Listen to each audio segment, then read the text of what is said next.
إن الحمد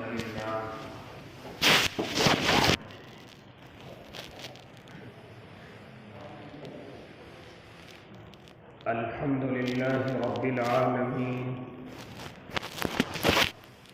والعاقبة للمتقين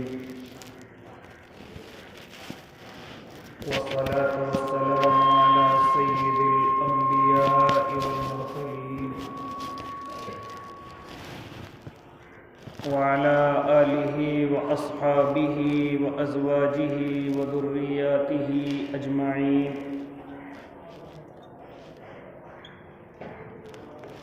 أما بعد فأعوذ بالله من الشيطان الرجيم. بسم الله الرحمن الرحيم.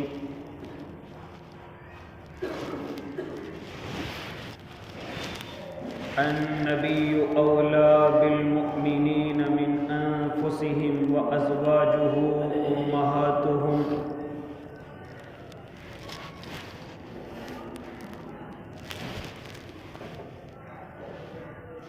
صدق الله العظيم وصدق رسوله النبي الكريم ونحن على ذلك من الشاهدين والشاكرين والحمد لله رب العالمين.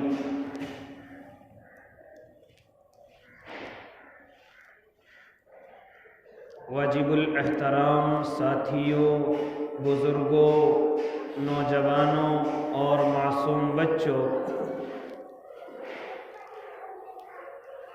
اپنے گھروں میں سماعت فرمانے والی اسلامی مائیں اور بہنوں،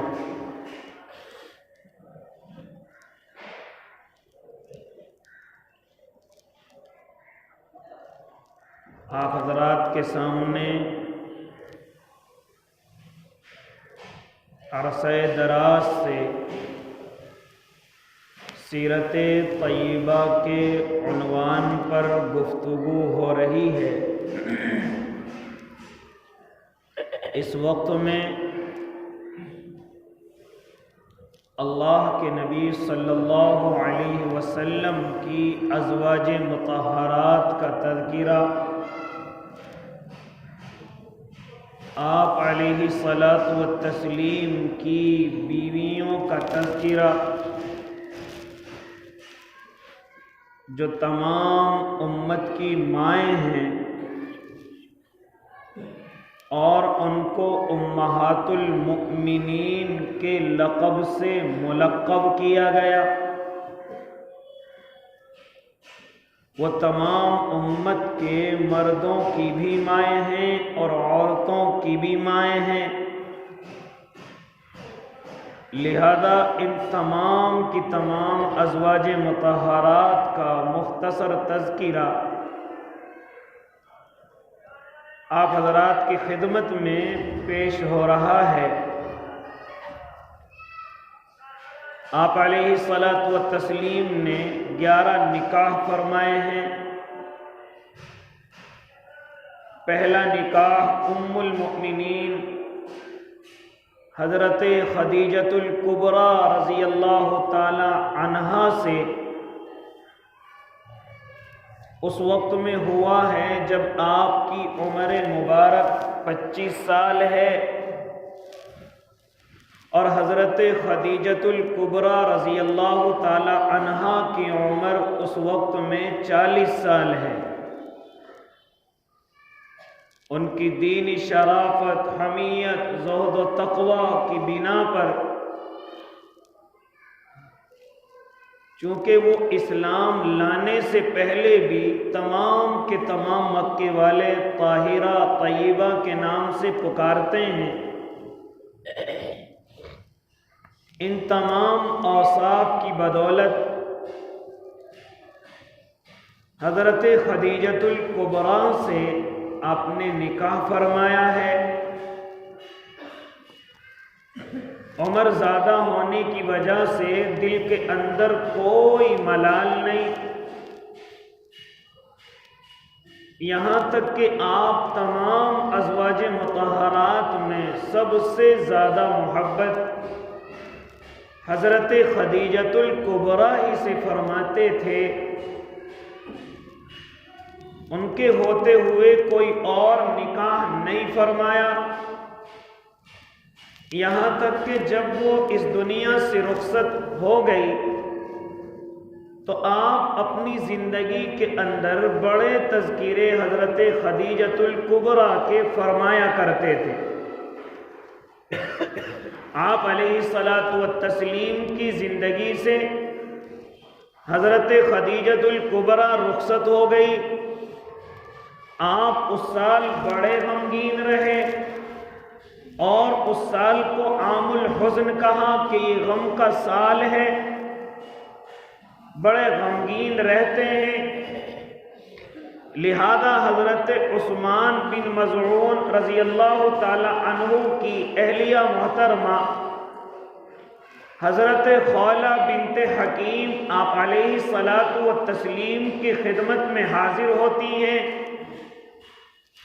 اور آپ کی اس غمگینی کو دیکھ کر، آپ کی اس مایوسی کو دیکھ کر آپ فرمانے لگی، آقا آپ اس طرح غمگین رہتے ہیں اور غمگین رہنے کی وجہ مکے والوں کی پریشانیاں بھی ہیں، غمگین رہنے کی وجہ اب بچوں کو کوئی دیکھنے بھالنے والا نہیں ہے، آپ کی بیٹیاں ہیں،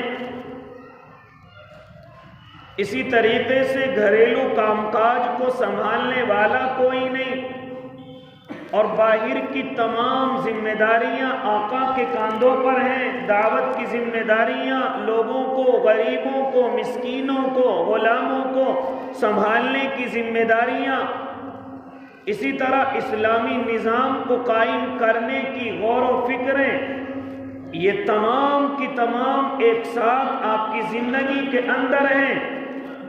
لہذا حضرت خولہ بنت حکیم آپ کی خدمت میں حاضر ہوتی ہیں اور عرض کرتی ہیں، یا نبی اللہ آپ کو دوسرا نکاح فرما لینا چاہیے تاکہ وہ گھر کے کام کاج سنبھال سکے اور آپ کا وہ سہارا بن سکے۔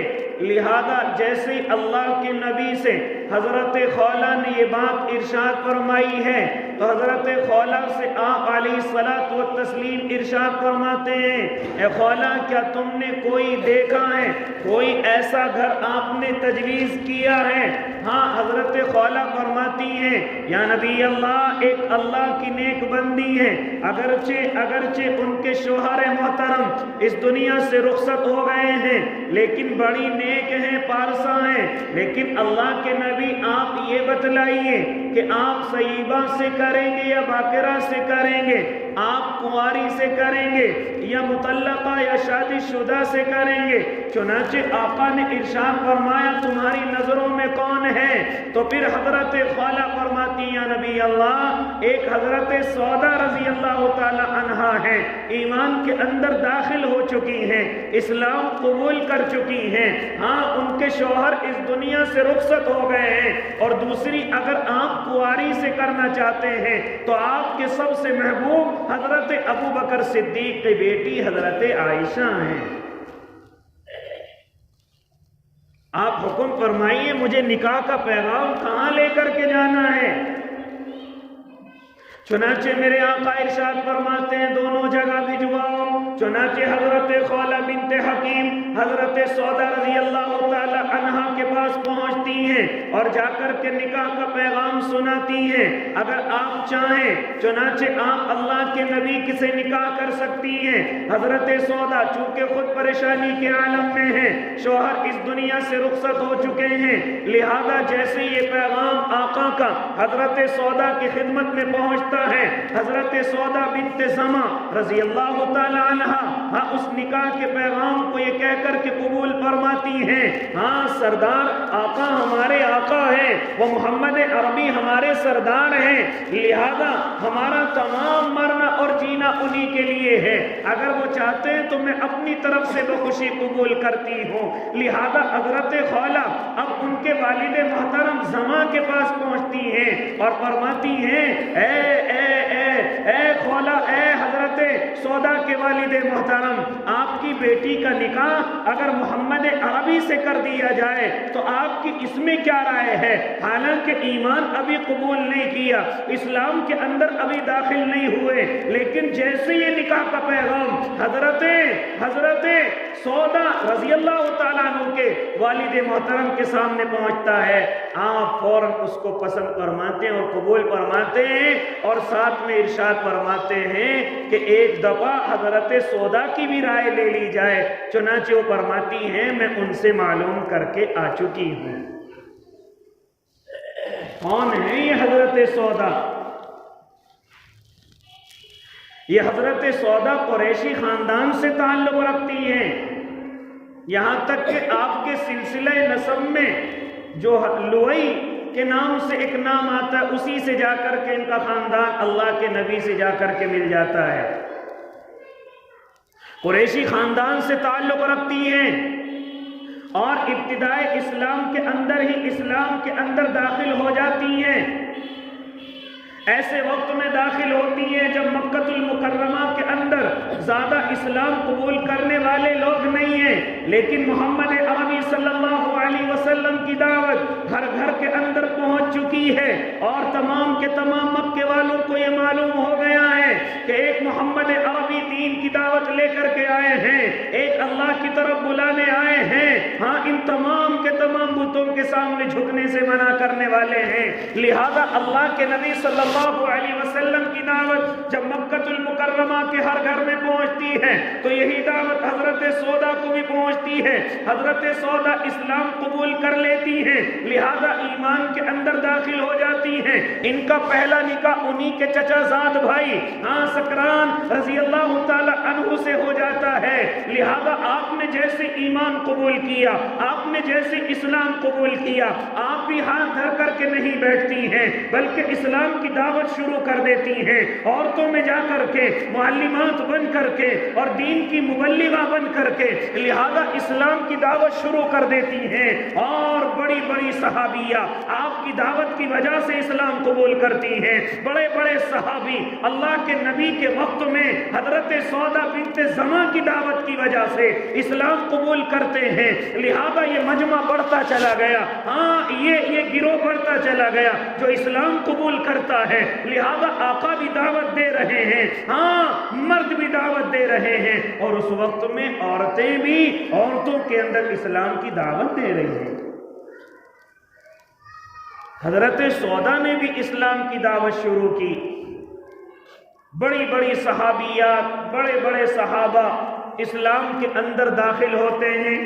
مختصر یہ جیسے کفار مکہ کو معلوم ہوا کہ سودا نے بھی اسلام قبول کر لیا ہے، لہذا وہ آگے بڑھتے ہیں، اور جس طرح اور مکے کے اشراف کو اور جس طریقے سے مسلمان مکہ کو یہ لوگ ستا رہے ہیں، حضرت سودا کو بھی اسی طرح ستایا گیا، ان کو بھی پریشان کیا گیا، لیکن کفار مکہ کی پریشانی حضرت سودا کے قدم کو پیچھے نہ ہٹا سکی، یہاں تک کہ آپ نے دعوت کے اہتمام کو سنبھالا اور اپنے شوہر محترم حضرت سکران کو بھی ایمان کے اندر داخل کر لیا، وہ بھی ایمان قبول کر لیتے ہیں۔ لہذا اب ایک وقت ایسا آیا کہ جب مکے والوں نے پریشانیوں کی حد کر دی ہے اور مصیبتوں کی حد کر دی ہے، لہذا اب آقا کی طرف سے اور اللہ کی طرف سے یہ اعلان ہو گیا کہ مکہ المکرمہ چھوڑ کر آپ کہیں بھی جا سکتے ہیں، یہ لوگ آپ کو پریشان کرتے ہیں، آپ کو مصیبتوں کے اندر جکڑتے ہیں،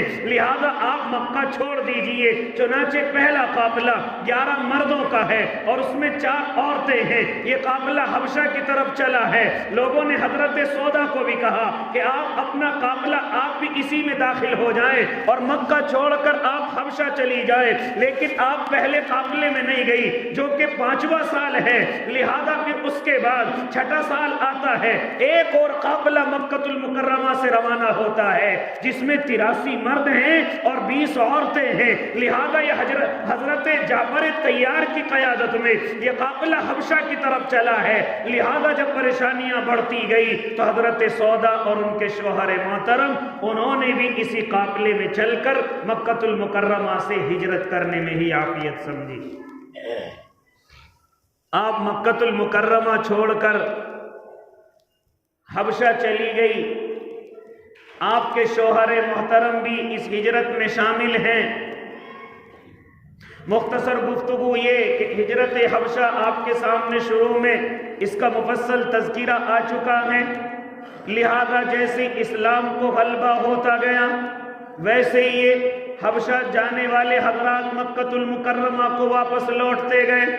اب حضرت سودا اور ان کے شوہر محترم حضرت سکران بھی واپس مکۃ المکرمہ آ گئے. لیکن اس سے پہلے حضرت سودا دو خواب دیکھتی ہیں. ایک پہلا خواب تو یہ دیکھتی ہیں کہ میری گردن پر اللہ کے نبی صلی اللہ علیہ وسلم نے اپنا پیر مبارک رکھا ہوا ہے. یہ اپنے شوہر سے تذکرہ کرتی ہیں کہ میں نے خواب کے اندر یہ دیکھا ہے. لہذا ان کے شوہر محترم کہتے ہیں مجھے ایسا لگتا ہے کہ میں ان قریب دنیا سے رخصت ہو جاؤں گا اور آپ اللہ کے نبی کی بیوی محترمہ بنیں گی. لہذا آپ ان کی ازواج میں شامل ہوں گی اور آپ سے اللہ کے نبی نکاح فرمائیں گے. لہذا اس خواب کی تعبیر یہ بتلائی. کچھ روز کے بعد حضرت سکران پھر بیمار ہو جاتے ہیں. ایک خواب پھر حضرت سودا کو آتا ہے اور وہ خواب کیا ہے کہ میں اپنے گھر کے صحن کے اندر سوئی ہوئی ہوں اور ایک چاند آ کر کے میرے دامن کے اندر آ کر کے اتر جاتا ہے. میں اپنے شوہر کے پاس پہنچتی ہوں اور پھر معلوم کرتی ہوں اے شوہر محترم آج مجھے یہ خواب نظر آیا ہے. تو وہ پھر اس کی یہی تعبیر بتاتے ہیں کہ ان قریب میں اس دنیا سے رخصت ہو جاؤں گا اور آپ اللہ کے نبی سے نکاح فرمائیں گے. لہذا ایسا ہی ہوا. حضرت سکران کی طبیعت زیادہ خراب ہوتی چلی گئی. آپ اس دنیا سے رخصت ہو گئے. اب ادھر میرے اور آپ کے آقا غمگین ہیں. حضرت خدیجۃ الکبریٰ رضی اللہ تعالی عنہا دنیا سے رخصت ہو چکی ہیں، جو آپ کو سہارا دینے والی ہیں، جو آپ کو گھر مکان دینے والی ہیں، جو آپ کے لیے آپ کی محبت میں اپنی جان اور مال کو قربان کرنے والی ہیں. اور آپ سب سے زیادہ محبت حضرت خدیجۃ الکبریٰ سے کرنے والے ہیں. لیکن ایسے وقت میں اس دنیا سے رخصت ہو گئی کہ جب مکے کے اندر اسلام مضبوط نہیں ہوا ہے اور ابھی پریشان کرنے والے لوگ اسی زمین پر زیادہ موجود ہیں. لہذا یہ وقت ایسا غمگین گزرا ہے کہ آپ بڑے غم کے اندر نڈھال رہتے ہیں اور اس سال کو عام الحزن سال رکھا گیا ہے کہ یہ غم کا سال ہے.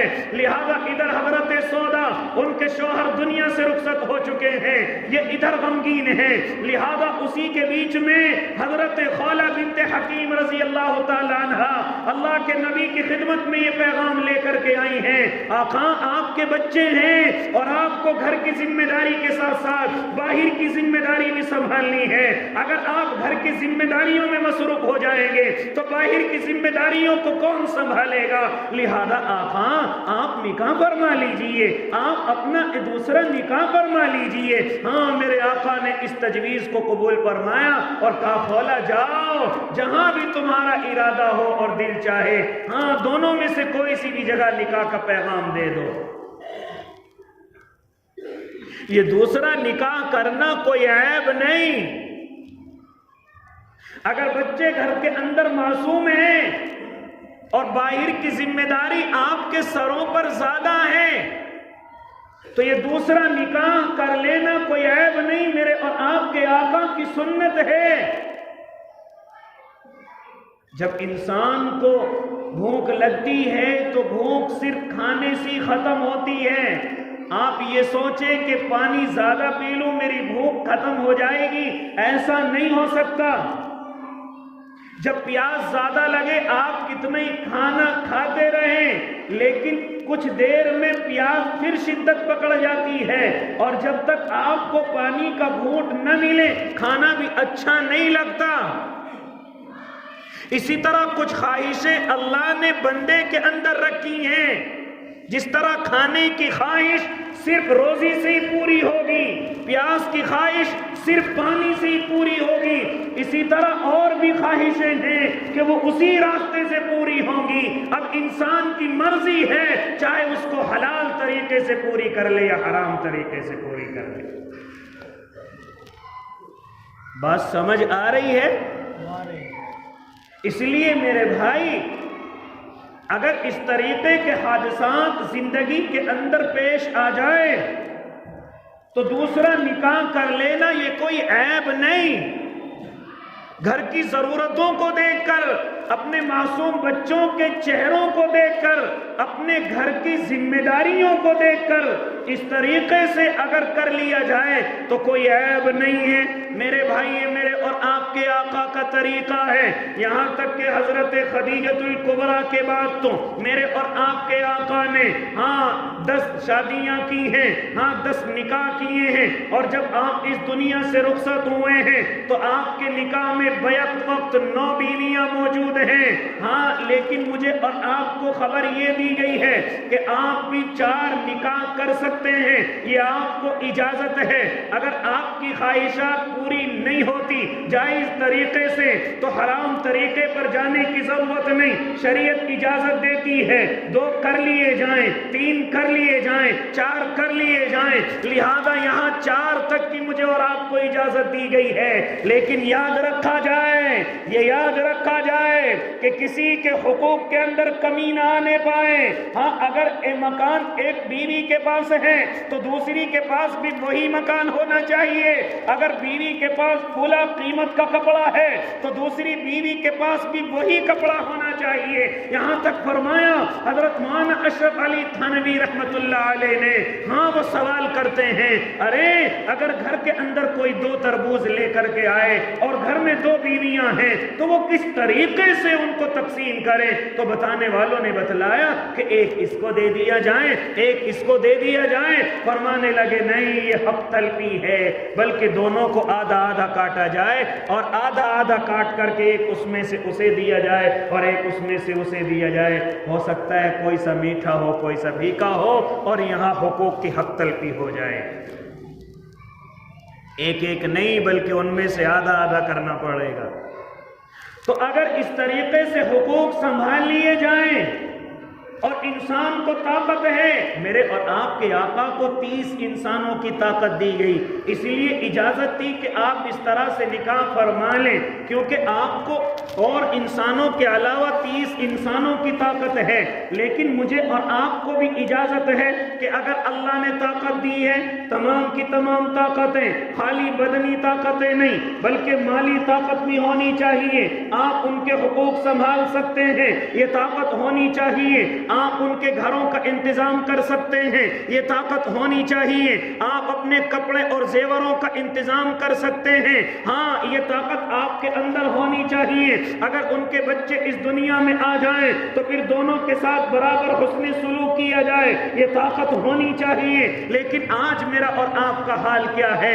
پہلی چیز تو یہ ہے کہ میں اور آپ دوسرے نکاح کو عیب سمجھنے لگے ہیں، اور عیب سمجھ کر کے اگر کوئی بھائی اپنی مجبوری کے ساتھ دوسرا نکاح کر لیتا ہے تو میں اور آپ اس کو عیب کی نظروں سے دیکھتے ہیں. ارے میں اور آپ اس کو لعنت کی نظروں سے دیکھتے ہیں. نہ بھائی، یہ میرے اور آپ کے آقا کا طریقہ ہے، یہ میرے اور آپ کی آقا کی سنت ہے. لہذا فرمایا، سیرت کا مطالعہ کر کے علماء نے کہ تمام کتب سیر کے اندر اور حیات الصحابہ کے اندر کوئی بھی صحابی ایسا نظر نہیں آیا جس کا صرف ایک نکاح ہوا ہو. آپ چونک جائیں گے اس بات پر. کوئی بھی صحابی ایسا نہیں گزرا کہ ان کے نکاح میں صرف ایک بیوی ہو. تمام کے تمام صحابہ رضوان اللہ تعالی علیہ مجمعین کے نکاحوں کے اندر 2 یا 3 یا 4 بیویاں اللہ رب العزت نے عطا کی. صرف ایک صحابی نظر آتے ہیں، حضرت ابو ذر غفاری رضی اللہ تعالی عنہ. چونکہ وہ کمزور ہیں، چونکہ وہ طاقتور نہیں ہیں اور صوفی قسم کے وہ صحابی ہیں، مولوی قسم کے صحابی ہیں، لہذا میرے بھائی اس طریقے سے صرف ایک صحابی بڑی دور تک چل کر کے حضرت ابو ذر غفاری رضی اللہ تعالی عنہ نظر آتے ہیں، ورنہ ان کے علاوہ کوئی صحابی ایسا نہیں ہے کہ جن کے نکاح میں صرف ایک بیوی ہو. آپ محو تعجب ہوں گے. لیکن میرے بھائی آج اس چیز کو میں نے اور آپ نے عیب سمجھ لیا اور پورے ماحول نے اور پورے سماج اور سوسائٹی نے اس چیز کو عیب سمجھ لیا. اگر منہ کالا کر لیا جائے تو کوئی عیب نہیں. اسی طرح میں اپنی مائیں اور بہنوں سے بھی یہ التجا کرنے لگا ہوں، اگر آپ کا شوہر گناہ کر کے آ جائے تو آپ پر کوئی پرواہ نہیں، اور وہی اگر جائز طریقے سے اپنی خواہشات کو پورا کرے تو آپ کو برا لگتا ہے، یہ شریعت کے خلاف ہے. ہاں میری بہنیں، اگر آپ کا شوہر ہر اعتبار سے طاقتور ہے، اللہ نے اس کو مال اور دولت دیا ہے، تو آپ ان کو اجازت دیجئے گا. کیونکہ آپ ذرا امت کے اندر غور کریں، کتنی مائیں اور بہنیں ایسی ہیں جو بالکل بے سہارا ہیں، ان کے بچے چھوٹے چھوٹے ہیں، ان کے لیے کوئی کھانے کے انتظام نہیں، ان کے لیے کوئی کپڑے اور مکانات کے انتظام نہیں. وہ بہنیں میری اور آپ کی ہیں، پھر یہ مجبوراً غیروں کے ساتھ قدم اٹھا رہی ہیں، پھر مجبوراً وہ غیروں کے ساتھ چل کر کے اپنی زندگی کو بسر کر رہی ہیں. ان کی تو محنت یہ ہے کہ ان کی عورتوں اور بچیوں کو لایا جائے اور ان کو استعمال میں رکھ کر کے ان کو اپنے گھر کی نوکرانی بنا کر کے، لہذا ان پر ظلم اور جبر کیا جائے، ان کو کہیں باہر کنٹری میں بیچ دیا جائے اور ان کے پیسے وصول کیے جائیں. لیکن مجھے اور آپ کو پرواہ نہیں ہے. اس لیے اگر امت کے مالداروں، اگر اللہ نے آپ کو طاقت دی ہے تو آپ اس طرح کی بہنوں کا اور آپ اس طرح کی بیٹیوں کا آپ سہارا بنے. ارے کم از کم ان کے سر ڈھانپنے کا سہارا تو بنو گے، ان کے مکان اور بچوں کا سہارا تو بنو گے. لیکن میں اور آپ اس طرف غور نہیں کرتے. ذرا دیکھیں تو صحیح، مسجدوں کے گیٹوں پر کتنی مائیں بہنیں، یا اسی طرح مندروں کے راستوں پر کتنی میری اور مائیں بہنیں برقعے میں نقاب پوش کھڑی رہتی ہیں. ان سے کہا جائے آپ کیوں مانگنے پر مجبور ہوئی؟ کہتی ہیں شوہر نہیں ہے تو کسی کام کا نہیں ہے. میرے چھوٹے چھوٹے بچے ہیں. یہ تو عزت دار مائیں بہنیں ہیں جو مانگ کر کے اپنی زندگی گزار رہی ہیں. بہت ساری ماں ہیں کہ جن کے سروں پر شوہروں کے سائے نہیں ہیں، جن کے سروں پر شوہروں کی محبتیں نہیں ہیں، جن کے سروں پر مکانات چھن چکے ہیں اور چھت چھن چکی ہیں، اور وہ مجبوراً فحاشی کی دنیا میں قدم رکھ چکی ہیں، بے حیائی کی دنیا میں قدم رکھ چکی ہیں. کون ذمہ دار ہوگا ان تمام مائیں اور بہنوں کا؟ آج یہ چیز بری لگتی ہے، آج یہ چیز میرے اور آپ کے سمجھ نہیں آتی ہے. اگر اس پر گفتگو ہو تو پھر آپ کو بری لگنے لگتی ہے، حالانکہ شریعت کی گفتگو ہے. اسی طرح میں ان بھائیوں سے گفتگو کرنے لگا جن کی عورتیں اس دنیا سے رخصت ہو جائیں اور معصوم بچے اس دنیا کے اندر چھوڑ کر کے چلی جائیں، لہذا قوم سہارا بنے گا. آپ ان کو ماؤں کا پیار نہیں دے سکتے، ماؤں کی محبت نہیں دے سکتے، اس لیے آپ کیوں دوسرا نکاح کرنے پر عاجز اور مجبور ہیں؟ کیوں نہیں کر سکتے آپ؟ لہذا بہت ساری نیک خاتون اور بہت ساری نیک اللہ کی بندیاں ایسی ہوتی ہیں جو آپ کے بچوں کو محبت کے ساتھ اس دنیا کے اندر رکھ سکتی ہیں. عیب سمجھتے ہیں، رشتہ دار کیا کہیں گے، محلے والے کیا کہیں گے. نہیں میرے بھائی، یہ جو معصوم بچے ہوتے ہیں ان کا اصل مدرسہ ماں کی گود ہوتی ہے، اصل تربیت ان کی ماں کی گود میں ہوتی ہے. اس لیے کوئی عیب نہ سمجھا جائے اگر بیوی دنیا سے رخصت ہو گئی ہے.